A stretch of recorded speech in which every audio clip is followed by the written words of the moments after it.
నమస్తే, welcome to A1 TV Telugu news. పశ్చిమ గోదావరి జిల్లా గరగపర్రు గ్రామంలో దళిత బాధితులకు ఇచ్చిన హామీలను వెంటనే అమలు చేయాలని బాధితులు ప్రభుత్వాన్ని కోరుతున్నారు. గత ఘటన తర్వాత ఒక్కొక్కరికి 4.5 లక్షల రూపాయల పరిహారం, 2 ఎకరాల భూమి ఇస్తామని ప్రకటించారని తెలిపారు. అయితే ఇప్పటికీ ₹1,00,000 మాత్రమే అందాయని, మిగిలిన సాయం ఇంకా అందలేదని ఆవేదన వ్యక్తం చేశారు. ప్రస్తుత ప్రభుత్వం అధికారులు పలుమార్లు హామీలు ఇచ్చినా అమలు జరగలేదని విమర్శించారు. ఇక ఆలస్యం చేయకుండా న్యాయం చేయాలని డిమాండ్ చేశారు. పోరాడి ఒక 30 ఏళ్ళు పోరాడి దళితుల కోసం ఒక 6 చట్టాలు తీసుకురాగలిగాను.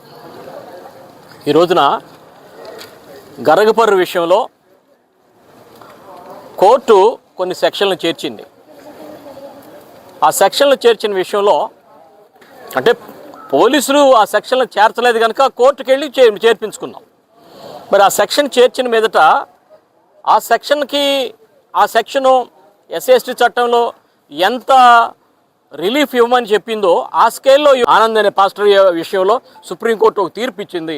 ఆ తీర్పును అడ్డం పెట్టి, ఆ తీర్పు అనేది ఆయనకు సంబంధించిన వ్యవహారం అయితే ఆ తీర్పు అనేది ఆయనకు కూడా మేము 40 నిమిషాల పాటు మా వాదన వినిపించాం. కానీ మేమందరం ఎస్సీలు చేయాలా.